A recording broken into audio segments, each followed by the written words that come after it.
Tak ada yang tahu bagaimana takdir akan membalas setiap perbuatan manusia. Karma bisa datang kapan saja, mengajarkan bahwa kesombongan dan hinaan terhadap orang lain tak akan berakhir baik. Ini adalah kisah nyata seorang mertua yang sering menghina menantunya, dan akhirnya mendapat balasan yang tak terduga. Assalamualaikum warahmatullahi wabarakatuh. Sahabat semua, terima kasih sudah mampir ke channel Berkisah. Sebelum kita mulai, mohon keikhlasannya untuk like, komen, dan subscribe agar tidak ketinggalan cerita-cerita menarik lainnya. Semoga kalian selalu diberi kesehatan, kelancaran rezeki dan keberkahan. Mari kita mulai ceritanya. Di sebuah desa kecil di kota Tegal, hiduplah seorang pemuda bernama Wanto. Ia adalah seorang lelaki yang sejak kecil sudah terbiasa hidup dalam kesederhanaan. Ibunya, seorang janda tua yang bekerja sebagai buruh cuci, membesarkannya dengan penuh kasih sayang meskipun kehidupan mereka penuh kesulitan. Sejak usia belasan tahun, Wanto sudah membantu ibunya mencari nafkah. Ia bekerja serabutan, kadang menjadi kuli panggul di pasar, kadang menjadi tukang bersih-bersih di rumah-rumah orang. Meski kehidupannya berat, ia selalu bersikap baik dan tidak pernah mengeluh. Namun, satu hal yang selalu menjadi impiannya adalah memiliki pekerjaan yang tetap agar bisa membahagiakan ibunya dan membangun keluarga kecilnya sendiri. Ketika akhirnya ia berkenalan dengan Rini, seorang gadis desa yang ceria dan baik hati, dunia Wanto seolah menjadi lebih berwarna.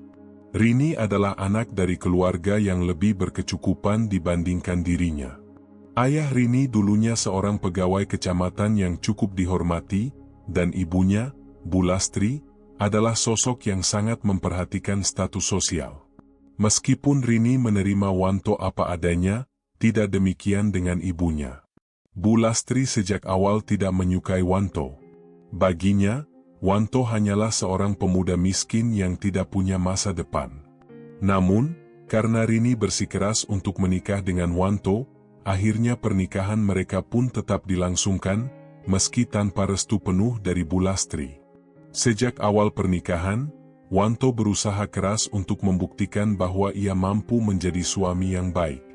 Setiap hari, ia mencari pekerjaan ke berbagai tempat.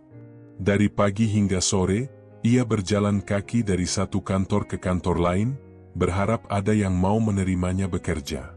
Namun, keberuntungan seolah menjauh darinya. Setiap tempat yang ia lamar selalu memberikan jawaban yang sama, "Maaf, kami tidak membutuhkan pekerja baru saat ini." Meski demikian, Wanto tidak menyerah.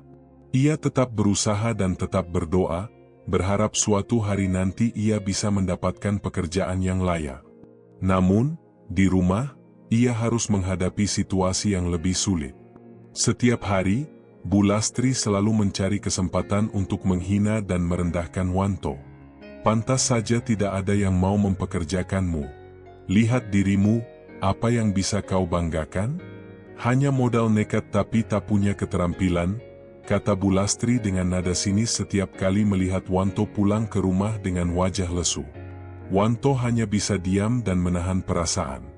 Ia tahu, menjawab atau melawan hanya akan memperkeruh keadaan. Yang bisa ia lakukan hanyalah bersabar dan tetap berusaha. Bahkan, di saat Wanto hendak makan, ia harus menerima cacian lebih dulu dari mertuanya. Setiap kali ia duduk di meja makan, Bu Lastri selalu melontarkan kata-kata pedas. "Kau makan apa sih, Wanto? Makan dari hasil siapa? Bukan dari keringatmu sendiri, kan? Sungguh laki-laki tak berguna," katanya sambil melipat tangannya di dada. Kadang, Bu Lastri sengaja meletakkan makanan paling sedikit di hadapan Wanto, sementara ia dan Rini makan dengan porsi lebih besar. Wanto hanya bisa tersenyum pahit dan menundukkan kepala, mencoba menelan makanan sambil menahan air mata yang hampir jatuh. Namun, ia tidak pernah mengeluh. Dalam hatinya, ia berjanji bahwa suatu hari nanti, ia akan membuktikan bahwa dirinya bukan pria lemah seperti yang dikatakan Bu Lastri. Rini yang melihat perlakuan ibunya terhadap Wanto sering merasa sedih dan marah. Namun, Ia juga tahu bahwa ibunya adalah orang yang keras kepala. "Bu, tolong jangan terus-menerus merendahkan Mas Wanto. Dia sudah berusaha sekuat tenaga," kata Rini suatu hari. Namun, Bu Lastri hanya menatap anaknya dengan tatapan dingin. "Jangan membelanya. Kau pikir perut bisa kenyang hanya dengan usaha tanpa hasil? Kau juga harus sadar, Rini. Kau menikah dengan orang yang tidak bisa menjamin hidupmu," ucapnya tajam. Kata-kata itu menusuk hati Rini, tapi ia tetap bertahan karena ia percaya pada suaminya. Tak hanya itu, Bu Lastri juga sering menyalahkan Rini atas pilihannya menikahi Wanto. "Kau ini benar-benar bodoh, Rini. Sudah kubilang dari awal, jangan menikah dengan lelaki miskin. Lihat sekarang, siapa yang harus menanggung hidup siapa? Kalau kau menikah dengan lelaki yang lebih mapan, hidupmu pasti jauh lebih baik," katanya dengan nada penuh emosi. Setiap kali ada masalah keuangan di rumah, Bu Lastri selalu menjadikan Rini sebagai sasaran amarahnya. "Kau yang memilih jalan hidupmu sendiri, jadi jangan berharap aku akan terus membantu kalian," serunya lagi-lagi dengan nada tinggi. Rini hanya bisa menundukkan kepala dan menahan air matanya, sementara Wanto merasa semakin terpuruk dalam ketidakberdayaan. Hari-hari berlalu, dan tekanan dari Bu Lastri semakin menjadi. Setiap pagi, ketika Wanto berangkat mencari kerja, Bu Lastri selalu mengeluarkan kata-kata pedas. "Jangan lupa pulang cepat ya. Supaya bisa tidur lebih awal dan menganggur lebih lama," katanya sambil tertawa kecil. Wanto hanya menghela napas dan melangkah pergi. Hatinya sakit, tapi ia tahu bahwa satu-satunya cara untuk membungkam hinaan mertuanya adalah dengan sukses. Ia hanya perlu waktu dan kesempatan. Suatu hari, Wanto mendengar kabar bahwa ada lowongan pekerjaan sebagai buruh bangunan di kota sebelah. Pekerjaan itu mungkin tidak bergaji besar, tapi setidaknya bisa menjadi langkah awalnya untuk membangun kehidupan yang lebih baik. Dengan penuh harapan, ia berangkat menuju kota tersebut. Namun, dalam perjalanan, takdir berkata lain. Motor yang ia kendarai tergelincir di jalan yang licin akibat hujan deras.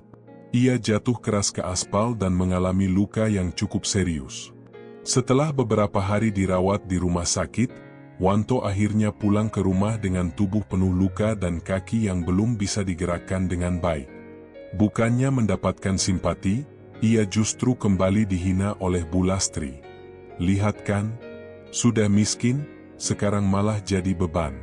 Aku sudah bilang, kau tidak akan pernah berhasil dalam hidup ini," bentaknya dengan kasar. Wanto hanya menunduk. Ia merasa begitu lemah dan tak berdaya. Namun, dalam hati, ia berjanji bahwa ia tidak akan menyerah. Rini yang melihat suaminya semakin terpuruk akhirnya mengambil langkah besar. Ia mulai mencari pekerjaan untuk membantu perekonomian mereka. Dengan usaha dan kerja kerasnya, ia berhasil mendapatkan pekerjaan sebagai pegawai toko di pasar. Meski gajinya kecil, setidaknya mereka bisa bertahan hidup tanpa terlalu bergantung pada Bu Lastri. Namun, sikap Bu Lastri tidak berubah. Ia semakin sering merendahkan Wanto, bahkan di depan para tetangga. "Menantu macam apa yang hanya bisa mengandalkan istrinya? Malu aku punya menantu seperti itu," katanya dengan nada penuh kebencian. Namun, takdir kembali berputar.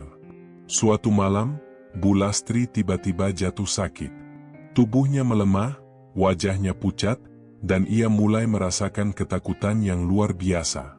Setiap malam, ia sering berteriak histeris, mengatakan bahwa ia melihat sosok-sosok menakutkan yang menghantuinya.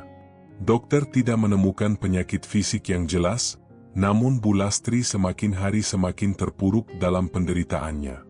Dalam penderitaannya, akhirnya Bu Lastri menyadari bahwa mungkin ini adalah balasan atas segala perlakuannya terhadap Wanto. Hari demi hari, tubuhnya semakin lemah, dan ia mulai menyadari bahwa satu-satunya orang yang tetap setia merawatnya adalah menantunya sendiri. Orang yang selama ini ia hina dan rendahkan. Ketika Bu Lastri mengalami kesulitan untuk bergerak, Wanto dengan sabar membantunya duduk, menyuapinya makanan, bahkan menggantikan pakaian dan membersihkan tubuhnya. Meski sering menerima hinaan di masa lalu, Wanto tidak pernah membalas dengan kebencian. Sebaliknya, ia merawat mertuanya dengan penuh ketulusan, bahkan rela begadang di malam hari ketika Bu Lastri merasa kesakitan. Bu Lastri pun mulai menangis dalam diam. Ia merasa malu pada dirinya sendiri, malu pada semua kata-kata kasar yang pernah ia lontarkan. Dengan sisa tenaga yang ada, ia memanggil Wanto dan menggenggam tangannya yang kasar akibat kerja keras. "Maafkan aku, Nak. Aku telah banyak berbuat salah. Aku telah menyakitimu tanpa alasan." Wanto tersenyum dengan lembut. "Saya sudah lama memaafkan ibu," katanya dengan suara tenang. "Saya hanya ingin melakukan yang terbaik untuk keluarga ini. Saya tidak menyimpan dendam." Air mata mengalir di pipi Bu Lastri.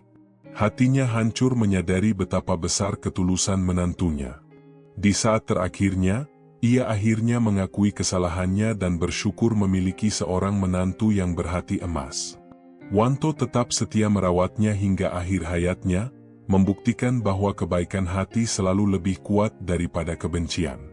Dari kisah ini, kita belajar bahwa merendahkan orang lain tidak akan membawa kebaikan. Sebaliknya, kesabaran dan kebaikan hati akan selalu menang pada akhirnya. Jangan lupa untuk selalu berbuat baik karena karma akan selalu mengawasi kita. Bagikan cerita ini jika kalian merasa ada pesan moral yang bisa diambil. Terima kasih telah menonton video ini, semoga cerita ini bisa menjadi inspirasi bagi kita semua. Jangan lupa untuk like, komen, dan subscribe agar kalian tidak ketinggalan kisah-kisah menarik lainnya.